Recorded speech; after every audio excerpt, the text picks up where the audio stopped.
और अभी विगत प्रकरण अभी 2-4 दिनों से जो यहाँ चल रहा है अध्यक्ष महोदय, हमें लगा कि अब ये हमारे जो विपक्ष के लोग हैं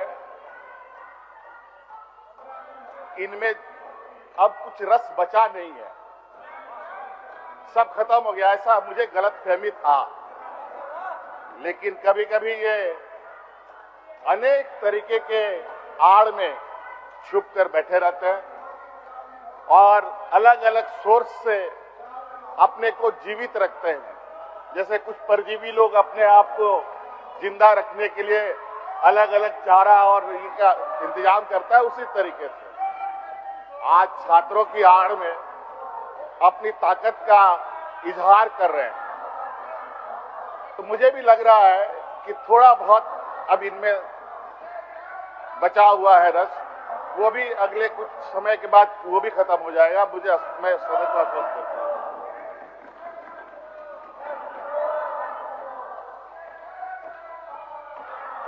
अध्यक्ष महोदय, सरकार की मंशा जेपीएससी से जुड़े विषय डीडीपीएल के द्वारा लिया गया एग्जाम के संदर्भ में आप लोग छात्र के हित में बात रखे नहीं और बात कर रहे हैं तो सुन भी नहीं रहे। कम से कम सुनिए तो। सीआईडी, सीबीआई, सुनिए तो। तरह तरह की चीजों को लेकर सदन में बात आ गई है और सरकार की मंशा पूरे राज्य को पता है और सदन के माध्यम से भी बताया गया है। लेकिन हमारे विपक्ष इस राज्य के भविष्य, इस राज्य के आने वाली पीढ़ी को क्या सही है और क्या गलत है उसको ना समझ पाए, इसके लिए निरंतर इनका माननीय सदस्य अब इनको लगता है कि विगत 6-7 सालों में इनके पास रिपोर्ट बचा नहीं था, तो एक ऐसा दौड़ पर ये दौड़ चले हैं जहां फिर से इनको खाली हाथ ही हासिल होगा। अध्यक्ष महोदय, किन किन परीक्षाओं को हम रद्द करने जा रहे हैं, रद्द करने का निर्णय लेने की सरकार ने छात्रों को आश्वस्त किया है। किन किन परीक्षाओं को जांच करने का आश्वासन दिया है और ये सारी चीजें बड़ा ही मकड़जाल की तरह बुना हुआ जो इन्हीं के द्वारा बुनाया गया है। अध्यक्ष महोदय, डीडीपीएल कंपनी कहाँ की है अध्यक्ष महोदय? यूपी की है, लखनऊ की है अध्यक्ष महोदय। वहां से वो षड्यंत्र करके यहाँ के यूपी बिहार के लोगों के साथ जुड़ाव बना करके यहाँ के नौजवानों को दिग्भ्रमित करने का काम कर रहा है। अध्यक्ष महोदय, अध्यक्ष महोदय, मुझे लगता है कि जो सरकार ने निर्णय लिए हैं अध्यक्ष महोदय, रिफॉर्म्स का रद्द करने को लेकर और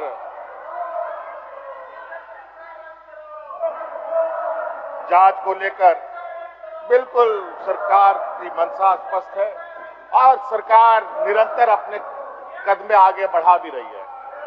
हम आगे कामों को अंजाम तक ना पहुंचा पाए, इसके लिए इनका अपना जो विपक्षी ताकत है उसका दुरुपयोग करने में लगे हैं। लेकिन कोई चिंता नहीं, वो क्या कहावत है, वो हल्ला करते रहेंगे, हम अपना राह चलते रहेंगे। तो इसलिए अध्यक्ष महोदय, भैंस के सामने बीन बजाने से कोई फायदा नहीं, इसलिए हमें अपना काम करते जाना है अध्यक्ष महोदय। और कल जिस तरीके से सरकार और आंदोलनरत छात्रों के बीच में पूरा दिन भर का समय व्यतीत हुआ, आप लोग सदन में व्यवस्था कायम होने नहीं दीजिएगा, सदन की व्यवस्था को कायम करने नहीं दीजिएगा एकदम रहा। और प्रशासन का भी धैर्य का जो परिचय देश में दिया गया वो भी अभूतपूर्व है अध्यक्ष महोदय। जहां 12 महीना 144 लागू रहता हो, संवेदनशील स्थान माना जाता हो, चाहे लोकसभा हो, चाहे वो राज्यसभा हो, चाहे वो विधानसभा हो, चाहे वो विधान परिषद हो, उसके एक सीमित दायरे तक कोई नहीं आ सकता। लेकिन ये हमारे जो विपक्ष के लोग जो गेरुआ वस्त्र पहन करके ढोंग रख करके दुनिया को दिग्भ्रमित कर रहे हैं, अब छात्रों का भी चोला पहन करके झारखंड के छात्रों को गुमराह करने में लगे। लेकिन कोई बात नहीं, वो भी परत दर परत हम हटाते रहेंगे, ये हमारा संकल्प है। और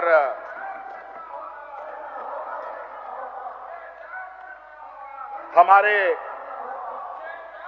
अध्यक्ष महोदय, हमारे साथ वो व्यवस्था नहीं है जिस व्यवस्था के बदौलत ये आज आसमान में उड़ रहे हैं, चाहे अलग अलग संवैधानिक संस्थाओं के माध्यम से, चाहे सीपी बाबू का पैसा तो ले लो, गोदी मीडिया के माध्यम से, चाहे अलग अलग चीजों के संस्थानों के दुरुपयोग पैसा तो भेजा है देर मार्ग से। महोदय, मैं प्रस्ताव करता हूँ, पैसा तो ले लो। सिंह जी ने जो पैसा अध्यक्ष महोदय के अंदर दिखलाया है, ये संसदीय मान्यता के खिलाफ है। ये अध्यक्ष महोदय, ये सदन की गरिमा को किस तरीके से तार करते हैं, चलिए अध्यक्ष महोदय, और ये लोकतंत्र बचाने की बात करते हैं। आज यही चलिए भारतीय जनता पार्टी और आरएसएस के लिए नुमाइंदे आप लोगों का आचरण को 70 साल तक इन लोगों ने झंडा नहीं ढोया, बड़ी बारीकी से तिरंगा झंडा नहीं ढोया, बहुत बारीकी से देख रहा है। उसी तिरंगा झंडा को कंधे पे रख करके देश को दिग्भ्रमित करने में लगे। अध्यक्ष महोदय, मैं चाहता हूं कि इस बात को बहुत ज्यादा लंबा करने की आवश्यकता नहीं है। हमारी मंशा स्पष्ट है अध्यक्ष महोदय। ये देखिए, व्यापारियों की जमात से आने वाले ये समूह हर एक के जेब में नोटों के बंडल भरे पड़े हैं और उसी नोटों के बंडल के बदौलत ये लोकतंत्र को खरीदना चाहते हैं। अध्यक्ष महोदय, सभी के जेब चेक किया जाए अध्यक्ष महोदय, सभी के जेबों में नोटों का गड्डी भरा पड़ा होगा, सभी के घरों में छापा मारा जाए अध्यक्ष महोदय, सभी के घरों में नोटों का बंडल पड़ा होगा। हो गया। और उसी के बदौलत ये लोग मंदिरों का भी, ये लोग मंदिरों को भी नहीं छोड़ा। अध्यक्ष महोदय, हम लोगों ने चौथी जेपीएससी बैकलॉग 23-25 माननीय सदस्यगण, माननीय सदस्यगण, एफआरओ 11-13 जेपीएससी और एबीपी, ये सभी परीक्षाएं पीटी मेंस हो चुके हैं, कानूनी परीक्षा के तहत आ चुका है अध्यक्ष महोदय। आप लोग और टीडीपी के द्वारा जो भी परीक्षाएं हुई है उन सभी का जांच हम कराने के लिए तैयार है और जांच चल भी रही है और हम आश्वस्त हमने भी बच्चों को किया है। आप लोग, लेकिन ये लोग माने तब ना। आप लोग सदन नहीं चलने देने का मन बना के आया है, फास्ट ट्रैक इसलिए बहुत ही दुखी मन से और बहुत ही भारी मन से अपना ECR भी दर्ज कर लिया है। तो जनता का जन समस्या है, महोदय, उसको भी आप लोगों ने निराकरण करने नहीं दिया।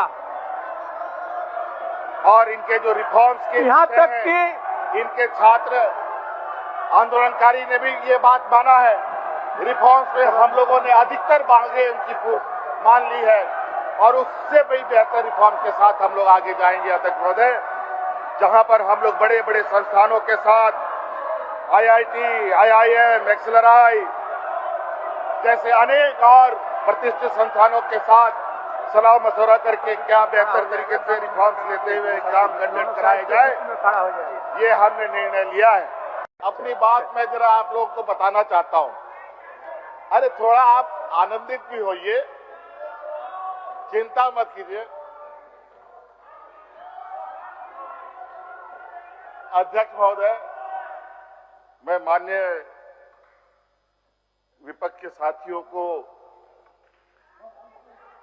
कुछ बात बताना चाहता हूं। इनको बहुत आशाएं हैं, हमसे भी, राज्य की जनता को तो आशा है और उनके अनुरूप हम काम भी कर रहे हैं, लेकिन इनकी जो आशाएं हैं और इनकी जो आकांक्षाएं हैं वो इतनी अधिक है कि इसको पूरा करते करते कितना जन्म लेना पड़ेगा इसका तो अंदाजा मैं नहीं कर सकता, लेकिन निश्चित रूप से राज्य की जनता को आश्वस्त करने में हम लोग सक्षम हैं।